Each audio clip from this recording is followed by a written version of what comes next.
Hello guys, स्वागत है आपका मेरे यूट्यूब चैनल पर। आज हम पढ़ेंगे महाराणा प्रताप की जीवनी के बारे में।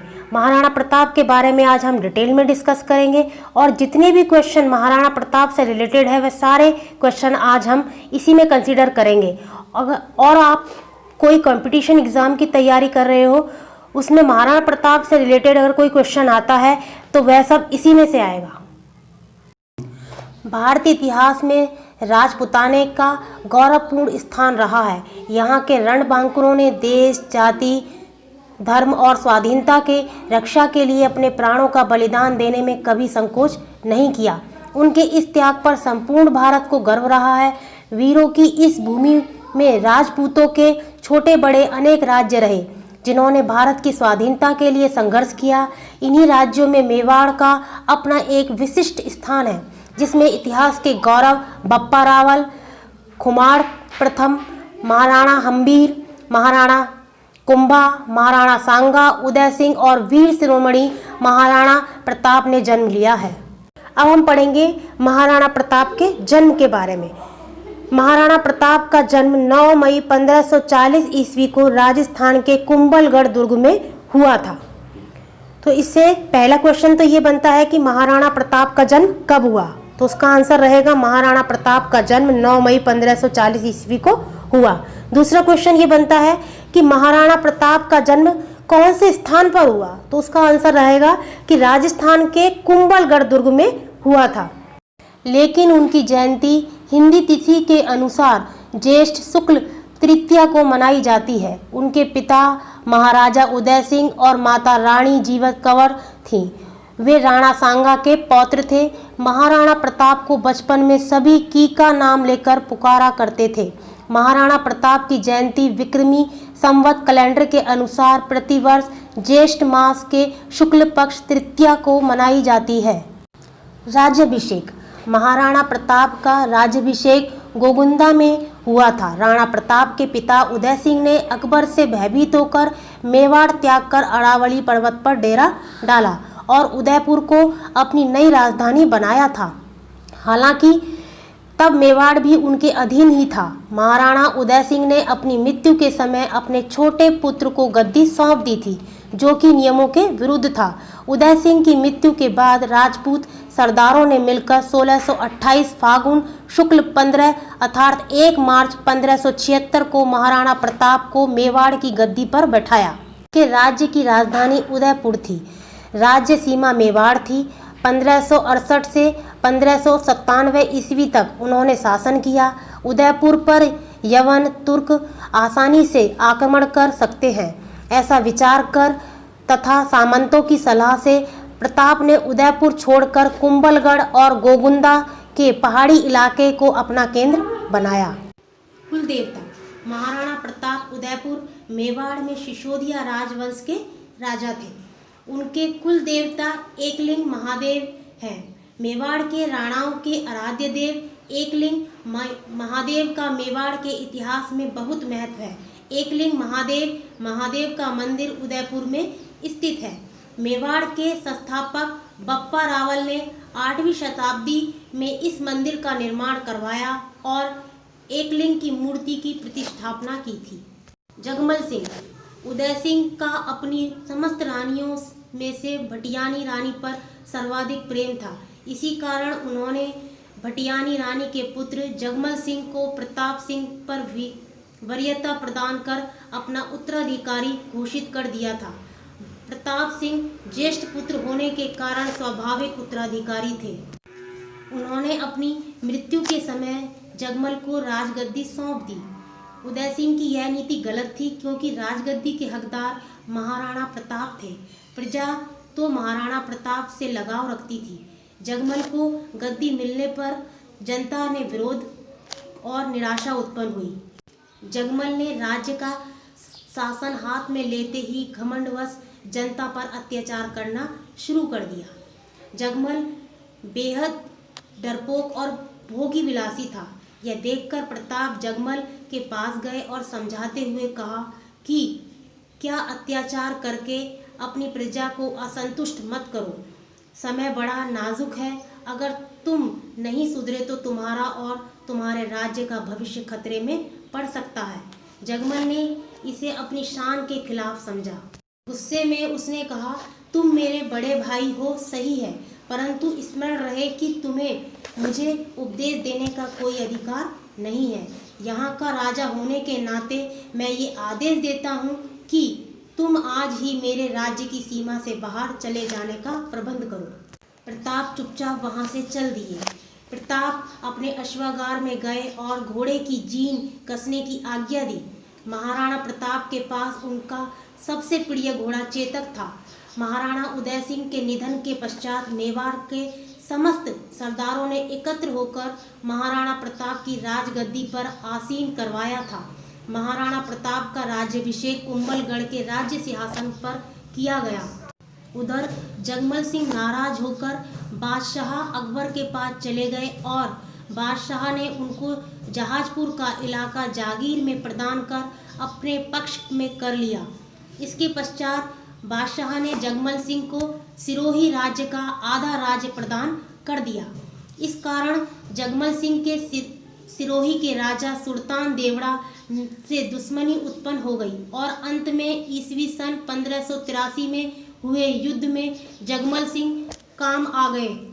जिस समय महाराणा प्रताप सिंह ने मेवाड़ की गद्दी संभाली, उस समय राजपूताना साम्राज्य बेहद नाजुक दौर से गुजर रहा था। बादशाह अकबर की क्रूरता के आगे राजपूताने के कई नरेशों ने अपने सर झुका लिए थे। कई वीर प्रतापी राजवंशों के उत्तराधिकारियों ने अपनी कुल मर्यादा का सम्मान भुलाकर मुगलिया वंश से वैवाहिक संबंध स्थापित कर लिए थे। कुछ स्वाभिमानी राजघरानों के साथ ही महाराणा प्रताप भी अपने पूर्वजों की मर्यादा की रक्षा हेतु अटल थे और इसीलिए तुर्क बादशाह अकबर की आंखों में वे सदैव खटका करते थे। महाराणा प्रताप जिस घोड़े पर बैठते थे वह घोड़ा दुनिया के सर्वश्रेष्ठ घोड़ों में से एक था। महाराणा प्रताप जब 72 किलो का कवच पहनकर 81 किलो का भाला अपने हाथ में रखते थे। भाला और कवच सहित ढाल तलवार का वजन मिलाकर कुल 208 किलो का उठाकर वे युद्ध लड़ते थे। सोचिए तब उनकी शक्ति क्या रही होगी। इस वजन के साथ रणभूमि में दुश्मनों से पूरा दिन लड़ना मामूली बात नहीं थी। अब सवाल यह उठ सकता है कि जब वे इतने शक्तिशाली थे तो अकबर की सेना से वे 2 बार पराजित क्यों हो गए। इस देश में जितने भी देशभक्त राजा हुए उनके खिलाफ उनका ही कोई अपना जरूर रहा है। जयचंदों के कारण देशभक्तों को नुकसान उठाना पड़ा है। मेवाड़ को जीतने के लिए अकबर ने कई प्रयास किए। अकबर चाहता था कि महाराणा प्रताप अन्य राजाओं की तरह उसके कदमों में झुक जाए। महाराणा प्रताप ने भी अकबर की अधीनता को स्वीकार नहीं किया था। अजमेर को अपना केंद्र बनाकर अकबर ने प्रताप के विरुद्ध सैनिक अभियान शुरू कर दिया। महाराणा प्रताप ने कई वर्षों तक मुगलों के सम्राट अकबर की सेना के साथ संघर्ष किया। मेवाड़ की धरती को मुगलों के आतंक से बचाने के लिए महाराणा प्रताप ने वीरता और शौर्य का परिचय दिया। प्रताप की वीरता ऐसी थी कि उनके दुश्मन भी उनके युद्ध कौशल के थे। उदारता ऐसी कि दूसरों की पकड़ी गई मुगल बेगमों को सम्मान पूर्वक उनके पास वापस भेज दिया था। इस योद्धा ने साधन सीमित होने पर भी दुश्मन के सामने सिर नहीं झुकाया और जंगल के कंदमूल खाकर लड़ते रहे। माना जाता है कि इस योद्धा की मृत्यु पर अकबर की आंखें भी नम हो गई थी। अकबर ने भी कहा था कि देशभक्त हो तो ऐसा हो। अकबर ने कहा था, इस संसार में सभी नाशवान हैं। राज्य और धन किसी भी समय नष्ट हो सकता है, परंतु महान व्यक्तियों की ख्याति कभी नष्ट नहीं हो सकती। पुत्रों ने धन और भूमि को छोड़ दिया, परंतु उसने कभी अपना सिर नहीं झुकाया। हिंद के राजाओं में वही एकमात्र ऐसा राजा है जिसने अपनी जाति के गौरव को बनाए रखा है। मेवाड़ पर आक्रमण। अपनी विशाल मुगलिया सेना, बेमिसाल बारूद खाने, युद्ध की नवीन पद्धतियों के जानकारों से युक्त सलाहकारों, गुप्तचरों की लंबी फेरहिस्त कूटनीति के उपरांत भी जब तुर्क बादशाह अकबर समस्त प्रयासों के बाद भी महाराणा प्रताप को झुकाने में असफल रहा तो उसने आमेर के महाराजा भगवान दास के भतीजे कुंवर मान सिंह, जिनकी बुआ जोधाबाई अकबर जैसे विदेशी के ब्याही गई थी, को विशाल सेना के साथ डूंगरपुर और उदयपुर के शासकों को अधीनता स्वीकार करने हेतु विवश करने के लक्ष्य के साथ भेजा। मानसिंह की सेना के समक्ष डूंगरपुर राज्य अधिक प्रतिरोध नहीं कर सका। इसके बाद कुंवर मानसिंह महाराणा प्रताप को समझाने हेतु उदयपुर पहुंचे। मानसिंह ने उन्हें अकबर की अधीनता स्वीकार करने की सलाह दी, लेकिन प्रताप ने दृढ़ता पूर्वक अपनी स्वाधीनता बनाए रखने की घोषणा की और युद्ध में सामना करने की घोषणा भी कर दी। मानसिंह के उदयपुर से खाली हाथ आ जाने को बादशाह ने करारी हार के रूप में लिया और अपनी विशाल मुगलिया सेना को मानसिंह और आसफ खां के नेतृत्व में मेवाड़ पर आक्रमण करने के लिए भेज दिया। आखिरकार 30 मई 1576 ईस्वी बुधवार के दिन प्रातःकाल में हल्दी घाटी के मैदान में विशाल मुगलिया सेना और रणबांकुरों मेवाड़ी सेना के मध्य भयंकर युद्ध छिड़ गया। मुगलों की विशाल सेना टिड्डी दल की तरह मेवाड़ भूमि की ओर उमड़ पड़ी। उसमें मुगल, राजपूत और पठान योद्धाओं के साथ जबरदस्त तोपखाना भी था। अकबर के प्रसिद्ध सेनापति महावत खां, आसफ खां, महाराजा मानसिंह के साथ शाहजादा सलीम जहांगीर भी उस मुगल वाहिनी का संचालन कर रहे थे, जिसकी संख्या इतिहासकार 80,000 से 1 लाख तक बताते हैं। इस युद्ध में प्रताप ने अभूतपूर्व वीरता और साहस से मुगल सेना के दांत खट्टे कर दिए और अकबर के सैकड़ों सैनिकों को मौत के घाट उतार दिया। विकट परिस्थिति में झाला सरदारों के एक वीर पुरुष ने उनका मुकुट और छत्र अपने सिर पर धारण कर लिया। मुगलों ने उसे ही प्रताप समझ लिया और वे उसके पीछे दौड़ पड़े। इस प्रकार उन्होंने राणा को युद्ध क्षेत्र से निकल जाने का अवसर प्रदान कर दिया। इस असफलता के कारण अकबर को बहुत गुस्सा आया। तब तुर्क बादशाह अकबर स्वयं विक्रम संवत 1633 में शिकार के बहाने इस क्षेत्र में अपने सैन्य बल सहित पहुंचे और अचानक ही महाराणा प्रताप सिंह पर धावा बोल दिया। प्रताप ने तत्कालीन स्थितियों और सीमित संसाधनों को समझकर स्वयं को पहाड़ी क्षेत्रों में स्थापित किया और लघु तथा छापामार युद्ध प्रणाली के माध्यम से शत्रु सेना को हतोत्साहित कर दिया। बादशाह ने स्थिति को भांपकर वहां से निकलने में ही समझदारी समझी। एक बार के युद्ध में महाराणा प्रताप ने युद्ध में अपने धर्म का परिचय दिया और युद्ध में एक बार शाही सेनापति मिर्जा खान के सैन्य बल ने जब समर्पण कर दिया था तो उसके साथ में शाही महिलाएं भी थीं। महाराणा प्रताप ने उन सभी के सम्मान को सुरक्षित रखते हुए आदर पूर्वक मिर्जा खान के पास पहुंचा दिया। जहांगीर से युद्ध। बाद में हल्दी घाटी के युद्ध में करीब 20,000 राजपूतों को साथ लेकर महाराणा प्रताप ने मुगल सरदार राजा मान सिंह के 80,000 की सेना का सामना किया। इसमें अकबर ने अपने पुत्र सलीम, जिसका नाम जहांगीर था, को युद्ध के लिए भेजा था। जहांगीर को भी मुंह की खानी पड़ी और वह भी युद्ध का मैदान छोड़कर भाग गया। बाद में सलीम ने अपनी सेना को एकत्रित कर फिर से महाराणा प्रताप पर आक्रमण किया और इस बार भयंकर युद्ध हुआ। इस युद्ध में महाराणा प्रताप का प्रिय घोड़ा चेतक घायल हो गया था। राजपूतों ने बहादुरी के साथ मुगलों का मुकाबला किया, परंतु मैदानी तोपों तथा बंदूकधारियों से सुसज्जित शत्रु की विशाल सेना के सामने समूचा पराक्रम निष्फल रहा। युद्ध भूमि पर उपस्थित 22,000 राजपूत सैनिकों में केवल 8,000 जीवित सैनिक युद्ध भूमि से किसी प्रकार बच निकल पाए। महाराणा प्रताप को जंगल में आश्रय लेना पड़ा। अब हम बात करते हैं महाराणा प्रताप के घोड़े चेतक के पराक्रम की।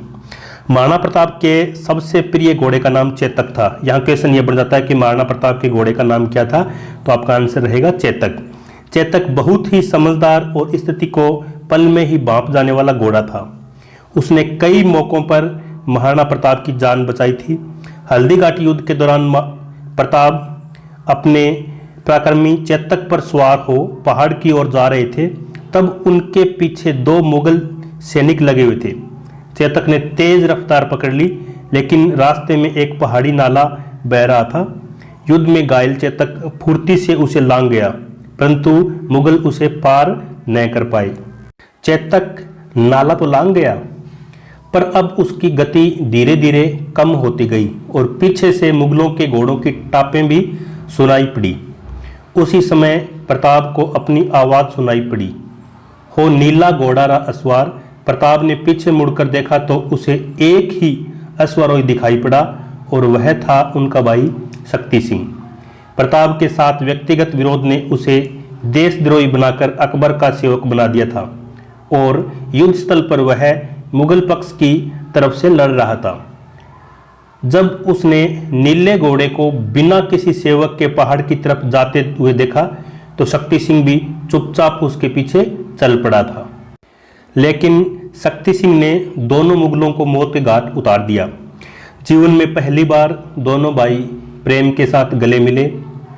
इस बीच चेतक जमीन पर गिर पड़ा और जब प्रताप उसकी काठी को खोलकर अपने भाई द्वारा प्रस्तुत घोड़े पर रख रहा था, तब चेतक ने प्राण त्याग दिए। बाद में उस स्थान पर एक चबूतरा खड़ा किया गया जो आज तक उस स्थान को इंगित करता है। महाराणा प्रताप का हल्दी घाटी के युद्ध के बाद का समय पहाड़ों और जंगलों में व्यतीत हुआ। अपनी गुरिल्ला युद्ध नीति द्वारा उन्होंने अकबर को कई बार मात दी। महाराणा प्रताप चित्तौड़ छोड़कर जंगलों में रहने लगे। महारानी सुकुमार, राजकुमारी और कुमार घास की रोटियां और जंगल के पोखरों के जल पर ही किसी प्रकार जीवन व्यतीत करने को बाध्य हुए। अरावली की गुफाएं ही अब उनका आवास थी और शिला ही सैया थी। महाराणा प्रताप को अब अपने परिवार और छोटे छोटे बच्चों की चिंता सताने लगी। मुगल चाहते थे कि महाराणा प्रताप किसी भी तरह अकबर की अधीनता स्वीकार कर दीन ए इलाही धर्म अपना ले। इसके लिए उन्होंने महाराणा प्रताप तक कई प्रलोभन संदेश भी भिजवाए, लेकिन महाराणा प्रताप अपने निश्चय पर अडिग रहे। प्रताप राजपूत की आन का वह सम्राट, हिंदुत्व का वह गौरव सूर्य इस संकट त्याग तप में अडिग रहा। धर्म के लिए, देश के लिए और अपने सम्मान के लिए यह तपस्या वंदनीय है। कई छोटे राजाओं ने महाराणा प्रताप से अपने राज्य में रहने की गुजारिश की, लेकिन मेवाड़ की भूमि को मुगल आधिपत्य से बचाने के लिए महाराणा प्रताप ने प्रतिज्ञा की थी कि जब तक मेवाड़ आज़ाद नहीं होगा वे महलों को छोड़कर जंगलों में निवास करेंगे। स्वादिष्ट भोजन को त्याग कंदमूल और फलों से ही पेट भरेंगे, लेकिन अकबर का आधिपत्य कभी स्वीकार नहीं करेंगे। जंगल में रहकर भी महाराणा प्रताप ने भीलों की शक्ति को पहचान कर छापामार युद्ध पद्धति से अनेक बार मुगल सेना को कठिनाइयों में डाला था। बाद में मेवाड़ के गौरव भामाशाह ने महाराणा के चरणों में अपनी समस्त संपत्ति रख दी। भामाशाह ने 20 लाख अशरफियां और 25 लाख रुपए महाराणा प्रताप को भेंट प्रदान किए। महाराणा इस प्रचुर संपत्ति से पुण्य सैन्य संगठन में लग गए।